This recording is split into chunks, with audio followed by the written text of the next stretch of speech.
Kamusta naman kaya mga kabayan? Ako'y naririnig na naman at may papakita naman ako sa inyong isang masarap na Sir Boyet's Christmas 2025 recipe number 5. Ayan na ho, tayo magluluto ngayon ng pansit Mickey gisadaw sa style ng Wanam. Yung Wanam, isa sa mga sikat na kainan din nilantakan ng mga pansit na papagayaan din sa Batangas City. Ayan ho, kaya tayo magluluto ngayon at ito ngay kakoy isa rin sa pwede nating ihayain doon sa ating hapag ng Noche Buena, dahil darating na Kapaskuhan at hapag ng Media Noche naman sa darating na New Year's Eve. Ayan ho, ating piniprito na ng karikit ng ating karikit na lamang iyan ng baboy. Nasaboy-saboy na natin ng tubig na hindi nagtututong. Ayan ho, talaga namang gusto kong ipakita sa inyo dahil pwede nating i-consider na maluto at panghayin sa ating hapag ng Noche Buena. Ayan, kinukulob-kulob natin para mapalambot din natin yung karne.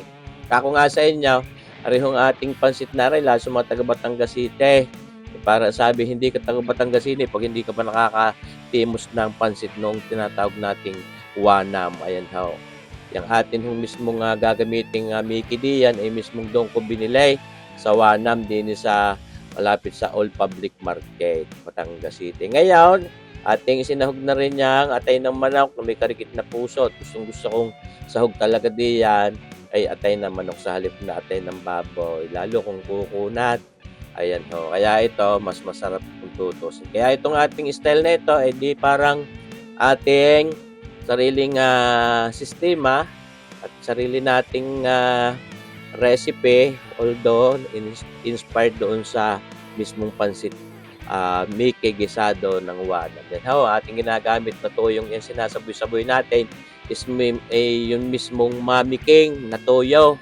Yan ho, na talagang may distinct na lasa na ma-identify mo na yun ay pansit Wanam. Yan ho. Pero di naman sa amin sa Batangas City. Talaga sa totoo lamang halos pare-pareho na rin ang lasa ng pansit na magar ni Mickey gisado. Paano nga ho, dahil sa toyong ginagamit na yung tinatawag na Mami King na toyo. Ayan, naglagay pa rin tayo ng karikit na mantika at magsasangkot siya na tayo diyan ng ating bawang na yaan. Sa inyong napapanood, hindi mo pwedeng mawala yan, siyempre, ng mga sangkot siya at itong sibuyas na ito. Ganito. Ang ating mga gulay din diyan gagamitin, sala dun sa tabayag na mismong district na mapapansin ninyo kasama sa pansit Wanam, ay di may mga repolyo pa din, carrots na mapagayaan, pitsay bagyo. Yung binili ko sa palengke yung gayat-gayat na at yan na may ayos. O, kasamahan din natin yan ng pitsay. At yun nga, hindi po pwedeng mawala diyan, yung tabayag na yaan. Yung upaw, kung tawagin ninyo, napaka-sarap din man ang gulay na yung tabayag. Napanood yung aking, ini-upload din sa isa nating media platform. Social media platform. Yan ho. Pati yung mga pinagtangkayan ng pitsay, nilahok na rin natin merong unat iyaw. Maya natin nilalagay yung lahat yung pinaka-dahon-dahon ng pitsay. Yan ho. Kaya tayo ay kung tutuusin nag-inject na rin tayo din ng sarili nating estilo. Yan ho. Kita ninyo to yung inilagay kong yaon. Yun ho yung Mami King na toyo. May kanyang-kanyang lasa yaon nga. Kako nga dahil sa toyong yun, halos nagkakapare-pareho na yung mga lasa ng pansit din sa amin, sa mga pansitan. Yung talaga lang ni paborito ko din na pansit yung pansit Tikyanaw ng Leticias, yung pansit na pula, yun may kanyang lasa yun. Hindi ho nagamit ng toyong ganyan. Ayan ho, mga kabayan. Di ating pinangang pa rin ng karikit yung gulay-gulay niya at nang lumambot naman, hindi maganda pag sobrang tigas. Nagagalit ang ina ay hindi manguya, mga kabayan. Kaya kinukulob-kulob pa rin natin. So ito naman yung napakasarap din ng Mickey ng Wanam na ating binili. Ating ang gagamitin diyan. Yun ho. Sinahog na natin ngayon yung ating dahon ng pitsay na yan.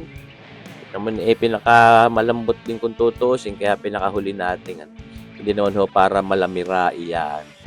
O sumubrang lambot. Ayan ho. Kita nyo baga. Kukulubin na lang natin ang karikit at hahanguin pa muna natin. Bago natin isa lang yung mismong ating pagpapansit. Yan ho.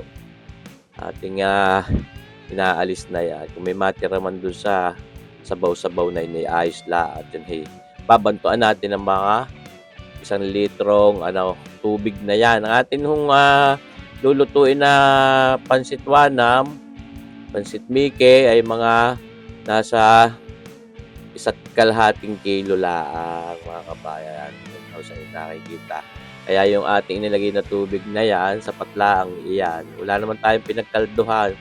Kaya yan ay lalagyan natin ng pork broth cube. Pampasarap, pampatingkad ng lasa ng baboy. At ito, naglagay pa rin tayo ng mga 1/8 cup na Mami King na soy sauce. At ito, mga 2 kutsarang oyster sauce. Yan ho, ibang brand ng oyster sauce ang ginamit ko diyan. At atin yung subukan. Sana masarap din. Ayan ho. Lagyan natin ng paminta, mga kalahating kutsarita. Nabibilis na rin ho natin ang video. At ito, ating isasahog na yung ating mismong pansit wanam na yan. Pansit Mickey ng wanam. Yan may kanyang lasa talaga. Napakasarap yung mga magpapansit din nga din sa amin sa Batangas City. Di yan dinabili ng mga Mickey iyan. Kaya halos pareho natin. Lagyan natin ng asukal, mga 1 kutsarita para may tamis ng pag-ibig. Yan. At ito nga kako, hindi po pwedeng hindi natin lalagyan ng 1 pirasong pork broth cube na yan. Dahil wala naman tayo mismong pinagkalduhan, wala tayong mga halbusan ng mga buto-buto. Ayun din naman ang lasa na yan. Ayan. Optional naman yan kung gusto ninyo. Huwag gumamit ay pupid. Ayan ating binabalik-balik na lahat. Hinahalo-halo yung ating pansit na yan. At ito, dadagdagan pa natin ng toyo. Kung i-akin tinimusan yan. Nabubulol na ako, naglalaway ako parang kasarap lang na kanya. Kabayan. Malakas dapat ang apoy. Yan mga kabayan, mapapansin nyo, mabilis nila nag-reduce yung sabaw. Ayan, dahil pagka mahinang apoy natin, hindi maganda luto. Malalabsak ang luto. Kaya, dapat malakas para maligat yung pansit natin. Sinahog na natin yung ating gulay-gulay na yun, mga kalahati. Ito, kalahati din na yung ating karne at atay at puso ng manok na yaako. Ay parang yan sahog na pinansitan. Sahog na may karikit na pansit. Para mas marami yung sahog ay sa pansit. Ay napakasarap naman ng pansit pag maraming sahog. Ay syempre naman. Pero minsan masarap din yung mga lakaw, yung inilalakaw na kabalot sa dahon. Walang kasahog-sahog. Mabibilang mo kung may karne baga o may gulay. Pero napakasarap din. Ewan ko baga, para may magic. Pero siyempre, mas masarap ito mismo completos ricados na yan. Ating inilagay na diyan sa ating lalaga at ihahain na natin sa hapag ng lantakan. At ito, lalagyan natin ng toppings pa, yung tinira nating gulay at mga karne pa. Ay nag-aayaya. Sarap mga kabayan. Sana naibigan niyo itong ating Sir Boyet's Christmas 2025 recipe number 5. Yan Pansit Mickey gisado sa style ng wanam. Yan. Anyaya ang sarap. Sana masubukan nyo rin magluto ng papagarnay. At yun kay makakabili ng Mickey dun sa wanam, pati yung kanilang toyo na Mami King.